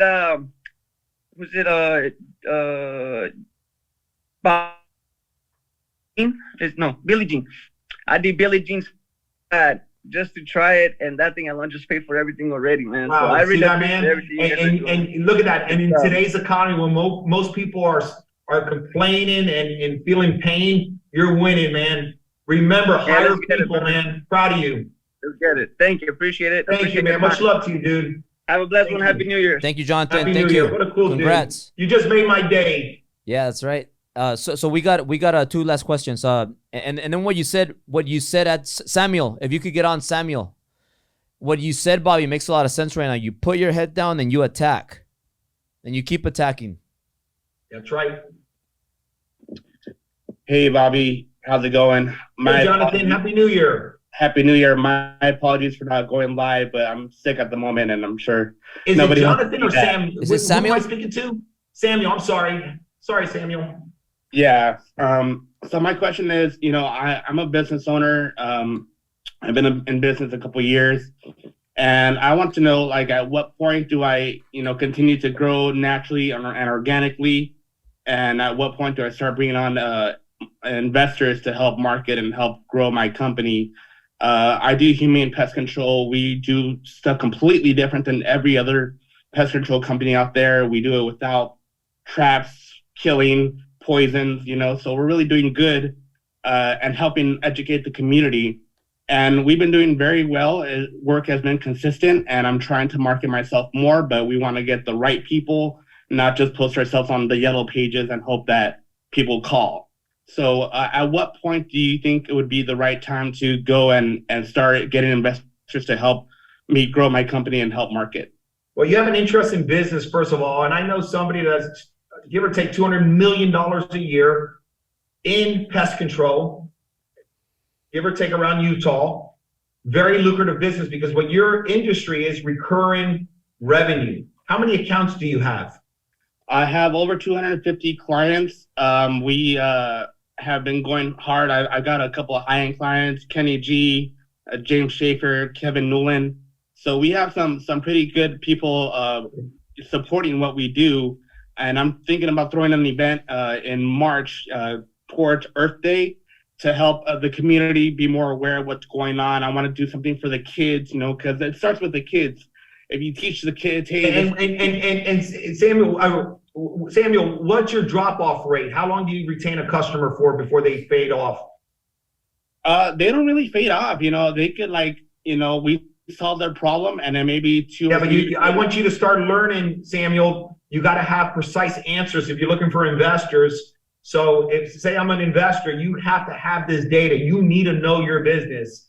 So in order to have those conversations, they have to be really, you need to know that automatically, because to get an investor to help you scale, the right investor, besides money, you want them to bring resources in. You have to have data, because in your model, it's about recurring income. And what I want you to do, you can somewhat manipulate it to a valuation that's not as lucrative as SaaS. I want you to look up SaaS, follow that model, and you may very well be in the position to build a great business. SaaS. The multiple is really low lucrative. They're based on gross revenue. So how come Bobby knows this and I don't know this? This is what you need to do. You need to adjust some of your focus to get some of this data that I'm talking about. See how I'm talking about how I manage my day? I manage my day with information that's meaningful to create net worth. You need to do the same for your business. Got it. Thank you. I'm also a general contractor. So from these wildlife projects, we also get construction work, additions, remodels, stuff like that. So it's just getting the, when the customer sees how well we do our work and how professional we are, it makes them feel more comfortable to bringing us on. Oh, what else do you do? Oh, you're a carpenter. Oh, great. We want to rebuild this fence. We want to redo this deck. So we get additional construction work. So that's why I went out and got my general contractor's license. So one company feeds the other. So I'm just trying to see how can I grow them both, almost at the same time. So what you want to do, and maybe you can connect with me somehow, some way. I try my best to respond to everybody, man. You need to focus on where you get more valuation. That pest control is a very lucrative recurring income. I know someone personally, and they probably sold the company now, and it's a big figure. The reason I know this is because I was going to be an investor in that company. I was looking at doing something. It never happened. So focus. Don't spread yourself too wide. Focus on where the valuation. Remember we talked about earlier on this call, enterprise value. Focus on enterprise value. Got it. Much love to you, man. Happy New Year. Congratulations. Thank you. I appreciate it. Thank you. Bobby, to wrap Yes, up, sir. because I want you to eat your food. One last question I just want to ask you, and then we want to thank you for being part of this and helping everybody, giving so much value. You talked about enterprise value, so we talked about that a lot. We talked about with our previous Samuel here about his company. So can you just explain as fast as you can about what is Yes, sir. what when you build a company, to sell, and is it important to have that from the start? I'm going to build a company that's going to have enterprise value so that one day if I sell it, it's worth something. And when you sold the company, how much difference did it make in people that had equity? And like what is equity, and why did some people get equity, some people didn't, and why didn't some people stay in the company to get equity? I think you have a story where somebody left, came back. And how does that work? Yeah. And so when I started, I was like most, I'm never going to sell this company. I'm leaving this for my children. I'm never going to sell it. And it's normal to say that. And I made a mistake. We made a mistake. We weren't really building the business correctly. Remember, we talked about non-refundable minutes. So imagine investing your minute versus just making a lot of money, or investing your minute, making a lot of money, but at the same time, creating enterprise value, what the market wants to buy. Most people, Albert, that I've met since I've been on social media, they are shocked. Bobby, I'm making $2 million a year and I want to sell my company, but they told me it's worth nothing, because they don't understand the fundamentals of enterprise value. When you sell your company, it's based on many different multiple strategies. So what you want to do, guys, whatever business you're in, make sure you invest your time, your minutes, create an enterprise value. Find out what the industry, what buyers want to buy, private equity, whether it's Series, Apollo, KKR. I mean, it keeps going on. What do they buy? Because remember, we were focusing on our business here, but all along the market wanted it there. That's another story how we sold the company. We were focusing here, and then we got we thought we got a payday of $250 million the first slice. And then I found out, wow, we focused here, we would have gotten double that money. Then we shifted. Point I'm trying to make is focus on what the market wants. It doesn't matter what you want, it's what the market wants. How we sold the company, guys, we gave phantom stock and the different programs that, hey, when Bobby benefits and he sells, you get a payday. When I exited, I'm so honored, with an H, honored, that people became a millionaire overnight. When I got my money in the account, they got money in the account. That's how you build a business. You share. You cannot be me, I. You have to share with leaders to help you create. It's no different than we spoke to this gentleman of the shop. He needs to hire people to create enterprise value. So you got to be really smart. So can you imagine if we didn't give that benefit to our leaders, we probably would have sold the company, because leaders build other leaders. You only can do so much. Bobby only has a certain amount of capacity. Bobby only has a certain amount of skill set. Does this make sense? Yeah, and Bobby, how come some people didn't stay and wait it out to get paid? Some of them in the very beginning, and I have a relative. She's awesome young lady. Sophie's niece, by the way, she was there at the very beginning. She was a rock star, man. But she just didn't want to deal with the stress and all the stuff that goes with growing a business, being part of a leader. And she was a leader. She just wanted to do something else. She wanted to go to nursing school. She left. She forfeited her position, because when you give this benefit, if you quit or get fired, you lose it. You hang on to it as long as you go with a ride with us. Long story short, she's now back with the company many years later, because maybe she was hearing outside influence. Hey, go do a safe job. Hey, go work here. Go to UPS. Go to the hospital. Whatever the case may be. I'm making it up. Who knows if that happened or not. She wasn't really focused on what we were creating. She wasn't buying into it. She thought it was never going to last. A lot of people are working. Maybe they're working for you, Albert, and they're saying, "Oh, he's never going to last." They'll be very surprised a few years later. My gosh, had no clue. Again, not getting distracted. Awesome. And just more or less, like this individual would have gotten paid a good chunk. Million. She would have been a millionaire, besides doing very well financially. You got to remember, guys, in business, your career, whatever you're doing right now, whether you own a business, working for a company, or a 1099, the journey, fall in love with the journey. It's a process. It's a process. Life is a process. The reason that you're frustrated is that you're paying so much attention to the wrong groups on social media, putting pressure on yourself, seeing them flash fans. Oh my God, they have such a beautiful life. Do you really think so? How do you know that? Are you just giving assumptions? What about your friggin' life? Why don't you be a fan of your life? Get out of other people's business and get into your business. Yeah. Yeah. Well, Bobby, I want to thank you again, once again. Thank you so much. And we're going to let you eat. We don't want your food to get cold. Much love to everybody, and nothing but love and a lot of health and happiness for your family. And I hope you got value today. And thank you to that young man for making my day, what he said. And thank you, Albert. Thank you, Bobby. Thank you, Bobby. Bye-bye. Bye-bye. All right, guys, really quick before we wrap up, just want to remind all of you that if you want to know more or have more access, be part of our community that we built, Driven Academy, go to drivenacademy.com. It's only $67 a month. You guys can cancel anytime. This is my private mastermind group, and we are building it. It's getting bigger and bigger.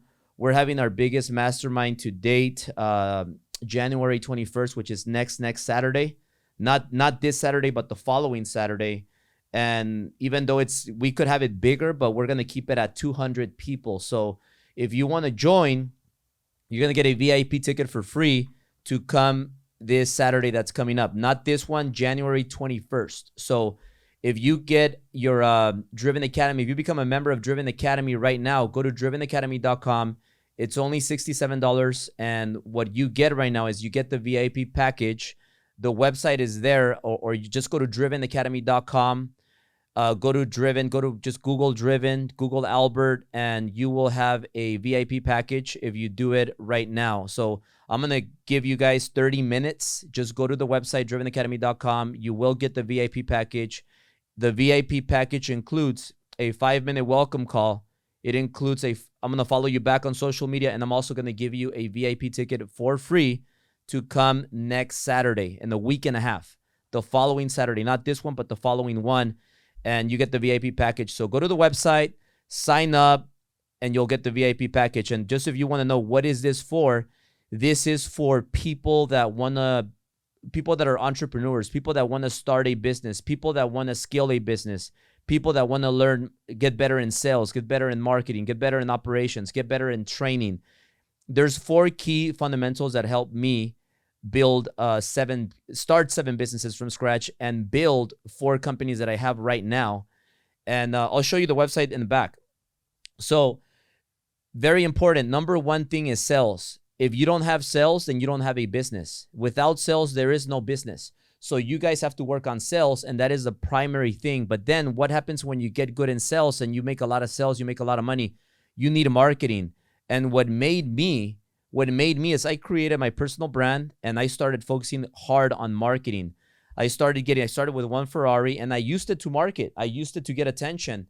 And from there on, even though I was winging it. I was barely making it in business. But then I started investing in mentors, and I started attracting more people with marketing, and then sales and marketing just blew up my companies. And then after that, I was kind of stuck, and I was like, man, I can't get past this because I have too much business. I'm getting too much attention. I can't handle it. And that is when we started focusing on operations, which is very important. Systems and processes, operations. When you get operations in line with sales and marketing, you build a powerhouse where it could run without you, but then you get stuck again. What's next? And that's when training comes into place, because if you want to grow past that level, then you got to be able to train green people. You need green people. You need newly licensed people, new salespeople, and you got to train them from scratch. So that's when we started doing the training. We have trainings every Mondays, trainings every Wednesdays, and every training is different. So if you want to get more information, more one-on-one, we can't go over everything right here, guys. And I try to keep this webinar that we had all about value and just giving you guys value. But we can't go over every single detail right now because there's just not enough time. So that's why we created this mastermind. It's $67. If you become a member, you get access to us and you come here to the masterminds with me in person. I'm always here. Syl's here. We bring people like Bobby Castro, Brad Lee, Dan Fleischman, and on and on and on. A lot of people. So every month we meet up in person here in my headquarters and we mastermind for hours. Starts at 9 in the morning and it ends at 2 p.m. And we do that every single month, and it's free for anybody that's part of my private mastermind group, Driven Academy. So if you're interested, I'm going to let you guys sign up for the next 30 minutes. Just go to the website, drivenacademy.com, drivenacademy.com. It's $67. We have hundreds of hours of information there. All these courses, I put all my heart into them, and there's hundreds of hours of everything that I've learned from start to finish, from my beginning to the middle to the end. All of this stuff, like my Instagram course, we have our TikTok course going up. I've been running a lot of TikTok ads recently, and I've been having a great success in it. I think we went from 16K followers to about 90,000 followers now. So go check it out. All of this stuff is there. Hundreds of hours of stuff that I don't have on social media. This is just private stuff that I recorded for here. FHA, mortgage training, real estate training, marketing systems, metrics, everything you can think of. Everything that I know is in there. And having said that, guys, thank you for being part of this Zoom webinar. We're going to do more of these, but if you want more, if you want to come meet me in a week and a half, we are having this Mastermind in person January 21st. Go to drivenacademy.com, sign up, only $67, and I'll see you guys next time. Thank you. Thank you, guys. Guys, if you made it this far, I have an exclusive mastermind that I want you to join. Go to drivenacademy.com and subscribe to my exclusive mastermind where we're gonna meet in person every month at my workshop, and you get more perks. All you gotta do is go to the link below and sign up. I'll see you there.